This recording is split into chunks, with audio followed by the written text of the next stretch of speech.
Protes berdarah sedang mengguncang Kazakhstan. Puluhan pengunjuk rasa yang anarkis dan bersenjata tewas terbunuh dalam demonstrasi besar-besaran ini. Bahkan Presiden Kazakhstan memerintahkan pasukannya untuk menembak tanpa peringatan dalam upaya meredam aksi protes anti pemerintah. Sedangkan di pihak polisi dan tentara, sejauh ini sebanyak 18 personil telah tewas sejak kerusuhan pecah. Secara nasional, sekitar 1.000 orang dilaporkan terluka dengan 400 dirawat di rumah sakit.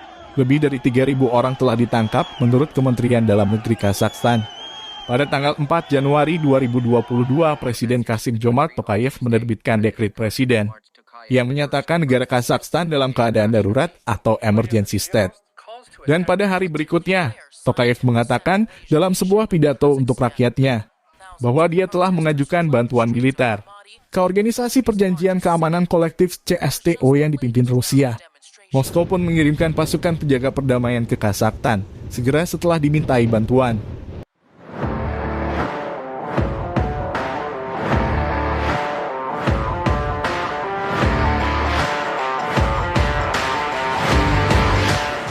CSTO telah dikirim ke Kazakhstan sesuai dengan keputusan Dewan Keamanan Kolektif organisasi tersebut. Operasi tersebut memiliki dua tujuan utama, yaitu membantu menjaga stabilitas dan menjaga fasilitas strategis negara. Dan akan terus berlanjut selama pihak berwenang di Kazakhstan menganggapnya perlu, demikian pernyataan Kepala CSTO. Kementerian Pertahanan Rusia telah menerbangkan pasukan penjaga perdamaian ke Kazakhstan menggunakan pesawat Ilyushin Il-76 dan Antonov An-124 selama beberapa hari terakhir. Lebih dari 70 pesawat telah terlibat dalam operasi untuk mengakhiri kerusuhan yang pecah di seluruh Kazakhstan sejak akhir pekan lalu. 9 pesawat kargo militer Ilyushin Il-76 Rusia yang membawa personil militer dan peralatan pasukan udara mendarat di lapangan terbang Almaty di Kazakhstan. Demikian bunyi pernyataan Kementerian Pertahanan Rusia yang dikutip kantor berita Sputnik. Rincian pengerahan militer bersama oleh CSTO yang berbasis di Moskow diungkapkan oleh Sekretaris Jenderal Stanislav Zas dalam sebuah wawancara dengan Sputnik pada hari Kamis. Organisasi ini menyatukan 6 negara pasca Soviet, termasuk Armenia, Belarus, Kazakhstan, Kirgistan, Rusia, dan Tajikistan. Misi penjaga perdamaian diluncurkan sesuai sepenuhnya dengan piagam CSTO. Zas menyatakan karena Presiden Kazakhstan Kassym-Jomart Tokayev telah meminta bantuan dalam menghadapi ancaman yang berkembang terhadap kedaulatan negara.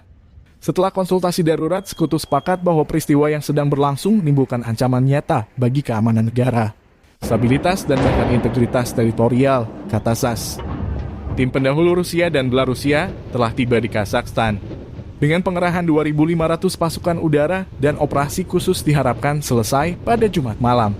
Operasi bertujuan untuk menjaga beberapa fasilitas penting dan strategis pemerintah serta membantu menjaga ketertiban dan menjaga keamanan penduduk. Jika situs-situs yang dijaga oleh pasukan CSTO mengalami serangan bersenjata, tentara akan diberi wewenang untuk menggunakan kekuatan mematikan sebagai tanggapan. Demikian peringatan Sekjen CSTO. Namun pejabat tersebut menekankan bahwa tidak ada rencana untuk mengirim pasukan penjaga perdamaian yang secara langsung menghadapi para perusuh di kota-kota Kazakh. Penegakan hukum dan pekerjaan kepolisian masih akan dilakukan sendiri oleh pasukan lokal Kazakhstan, katanya. Semua tuduhan bahwa unit kami akan membubarkan demonstrasi dan sebagainya tidak benar, ini tidak akan terjadi, kata Zas. Dia juga menepis anggapan bahwa misi tersebut merupakan pendudukan atau invasi. Jika kepemimpinan Kazakh menganggap bahwa situasi telah stabil dan dikendalikan oleh pasukan mereka sendiri tanpa bantuan negara kita, maka tentu saja operasi akan berakhir dan semua pasukan akan ditarik. Kazakhstan dilanda protes dan kerusuhan berdarah terburuk sejak negara itu merdeka dari Uni Soviet 3 dekade silam. Protes dipicu kenaikan harga bahan bakar yang bahkan mencapai 2 kali lipat pada awal tahun ini. Meski negara itu dikenal kaya minyak dan gas, kenaikan harga itu dikarenakan pemerintah menarik subsidi dan menyerahkan harga kepada mekanisme pasar. Awalnya demonstrasi berjalan damai, namun dengan cepat berubah menjadi kekerasan dengan Almaty menjadi pusat kerusuhan. Demonstran membakar gedung-gedung pemerintah dan bandara di kota berpenduduk 2 juta orang itu. Massa juga menjarah toko-toko dan bank.